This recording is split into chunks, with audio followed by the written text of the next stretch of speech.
That's another part of Agenda 21, one of its many names. And look at the recent meetings. You'll find it on Google there. Just do a search, Millennium Goals. And you'll see the recent speeches made and all the contracts that have been signed, the treaties been signed by your local and your state governments and your federal governments to bring in even more taxes on you under the guise of environmentalism and sustainability and all the rest of it. Why would they do that when you're already down and out and just hanging on?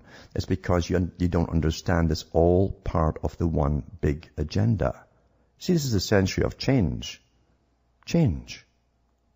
Post-consumerist society where most of your disposable income will be paid in fees and carbon taxes and all the rest of it. You'll pay for the privilege of living. And I'm not kidding, by the way.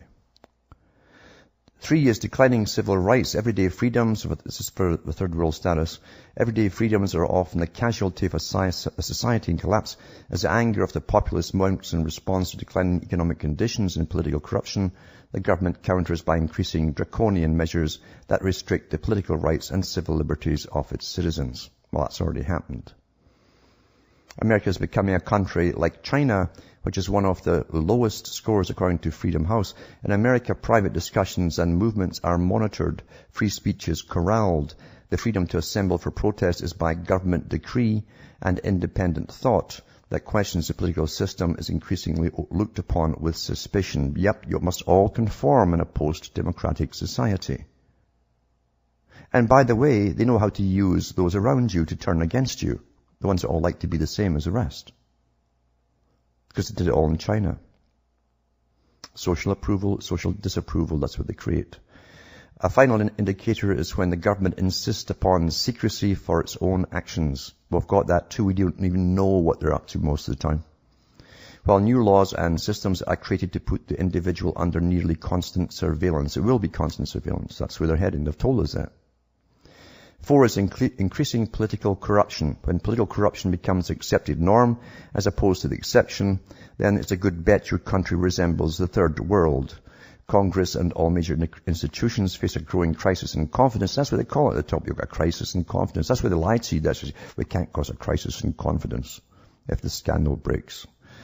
Where a record low 11% of the population believe Congress is doing a good job. It now seems obvious to all observers that big corporations directly control the agenda in Washington, much like typically corrupt third world countries. And that's true. You go into third world countries, even in Iraq, wherever they go in for their war reasons, and there's the big boys from the international corporations running around grabbing all the wealth of that country and minerals, oils, and so on with their own private armies. And the UN doesn't say boo to that. It's all part of it. There's also an article too, I'll just mention at the moment, in the British papers a few days ago, where all the present politicians in Britain, just like the last lot and the lot before that, are taking money from lobbyists. So you have normal corruption you see with politicians. They're a corrupt type anyway that go in for that kind of work. And that's how the whole system works.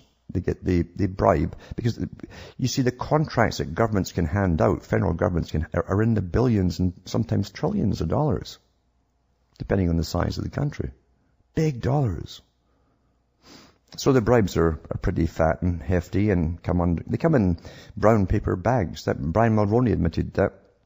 And we had a hearing in Canada. We had these hearings and inquiries where politicians at one point, after the fake Quebec separation crisis was over, so many of the politicians admitted they were given these plain brown envelopes getting slipped under their doors every other night, stacked with cash, taxpayers' money, cash. That's been going on forever. So it says, military patrolling the streets. The rise of a militarized police state is a hallmark of most third world countries, particularly in times of rapid economic collapse. America's declaration of the war on terror has created a constant threat to national security that has allowed for the military to be deployed on American soil. Building upon the war on drugs, this has created a fusion between military and local police, where military-grade weapons and tactics are being used against American citizens in a cascade of violent confrontations over non-violent offenses. Military checkpoints are moving further inland, away from the meaningful border control functions. And that's true, by the way. The U.S.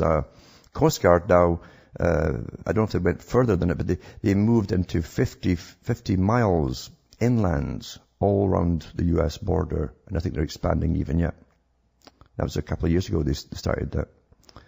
So military checkpoints are moving further inland, away from meaningful border control functions, and a full-blown military presence in American cities has been planned by the U.S. Army War College. They have actually done simulations on this, and all the stuff is there to get them right out at the right time, very fast and efficiently.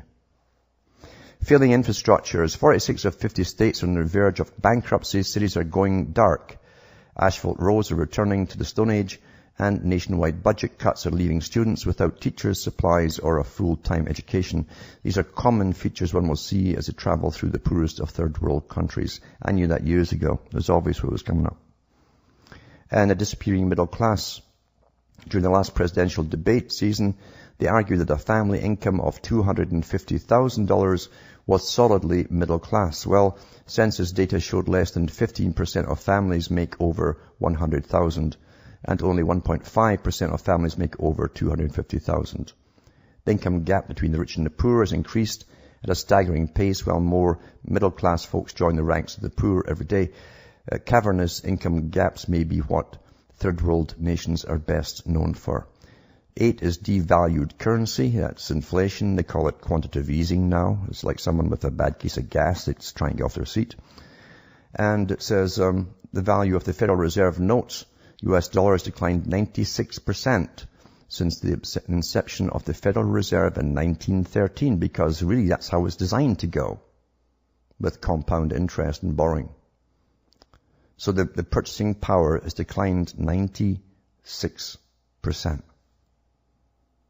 The value of the dollar is based on its supply and circulation, and to a lesser extent the demand for those dollars. For the last 3 years, the money supply has spiked literally off the chart. It can be argued that the dollar has become America's top export as the world's reserve currency. And if the volatile dollar is scrapped, which the UN IMF now suggest, then demand will plummet, killing the currency. 9 is controlling the media. Government and influenced media that censors information is a key component of third world countries. In some countries, it's openly owned by the state. In America, privately owned major media is not as balanced or as diverse as it seems. Never was, actually. The concentration of ownership has led to censorship when national and corporate interests have sometimes overlapped. The persecution of high-profile investigative journalists such as WikiLeaks is set amid a backdrop of the proposed internet censorship of bloggers who wish to remain anonymous. The end of net neutrality creates a play-to-play system that can lead to further corporate and government control of information and opinion. Cybersecurity initiatives are the final nail in the coffin, as an entire free flow of information can be vetted in a China-style system of identity management. That's exactly what Obama's proposed, actually. Your own internet identity to sign into anything at all on the net, and for your banking and anything else you do. On the street, the police state and media control have converged in the recent rise of arrests for those who videotape the police. This is a huge blow to First Amendment rights and the role of photojournalists who wish to document public police behavior. So, there you go. Then the next one, of course, is capital controls. Many nations have enforced capital controls as their economies collapse. We already had that happening in Argentina, of course, before a few years ago, and then in Venezuela, as they sought to keep the remaining wealth within their borders. The SEC already has adopted policies to allow money market funds to suspend withdrawals during a financial crisis, while the recent HIRE bill, HR 2487, puts restrictions on Americans moving capital to foreign countries. Some economists suggest the national debt has gotten so high that the government must now force investment of private capital into U.S. Treasury debt. So this goes on and on. I'll put this link up, by the way, at the end of the show, cuttingthroughmates.com, and you should look into it because it's got all the signs there. They're not new at all. They're very well-tested signs we've used down through the centuries with other countries. And it's on the cards to bring this equality. You're not going to understand what they're talking about when they say equality at the top. They don't mean that they want all the Africans to have exactly what you've got. On the contrary, They want you to come down to closer to the African standard. I'm not kidding about this. I really am not kidding about this.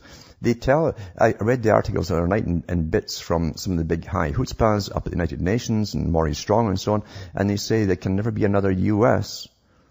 The best thing they said they could do is dismantle their infrastructure, dismantle the factories, dismantle all their ability to prosper, because it's bad for the environment and it's bad for man. Why? Because you see, when we're happy and we've got money, well, guess what happens? They say, we breed. No kidding. No kidding. See, that's what's behind most of this stuff. And for over 100 years, elites have gathered to talk about scary scenarios and how they would survive. They already came to the conclusion they couldn't save everybody. So with the available resources at their command and science and tax money, how could they survive for themselves? These meetings go on all the time, and they're updated at every global meeting that they have for themselves. Just to let you know. Now, it's really something. About a month or so ago, and I've warned you so many times about how as you munch away on your fast foods and your familiar takeouts are always there, in every corner and across the country, and you think nothing of it. The thing you take for granted the most is food and water. Without it, you've had it. Without it, forget all the other arguments about anything else. You won't have time for any of that. You'll be starving to death, you see.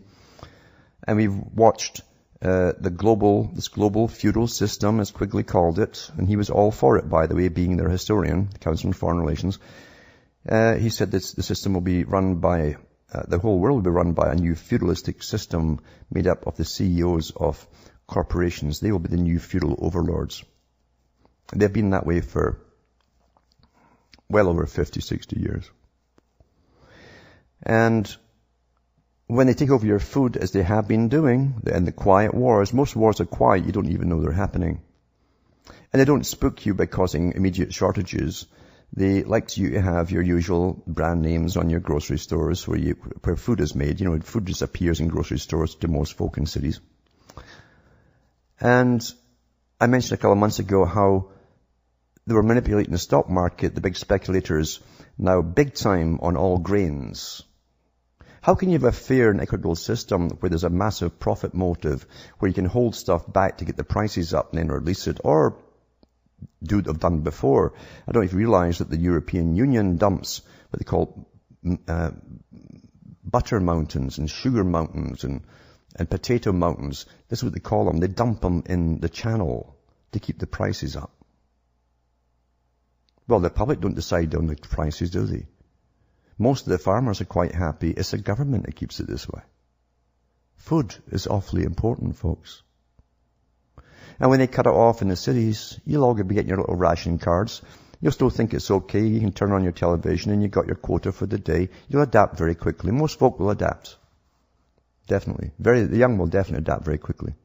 Because you see, the young can't believe, and this is part of it too, that older people, that they still have even though they've been taught not to respect them, they still do have this kind of thing, that older folk wouldn't do that to them. They're there to take care of them. It's a natural thing for humans to take care of the young. So the young believe that. They believe that everything is put out there is for their own benefit, for their goods. And it's all been authorized by older people. And they obviously wouldn't harm them. Here's what happens here when they manipulate your food supply. Troops clear barricades as Mozambique riots persist. And September the 2nd, Mozambique's government's deployed troops to clear barricades in the capital as angry protesters blocked roads and looted shops on Thursday, the second day of riots caused by soaring bread prices. By the speculators. Back with more after this. Hi folks, I'm back and we're cutting through the matrix, just mentioning how the manipulators of the stock market and the big profit boys, literally by holding up your food until the price shoots up, or disposing of some of it by whatever means possible, even burying it, plowing it under, it gets the prices up and people suffer across the world. The United Nations, of course, says diddly squat because they don't really want, they've even said themselves, if you give them food, they'll breed. The beautiful United Nations. with its sky blue Masonic color. You know.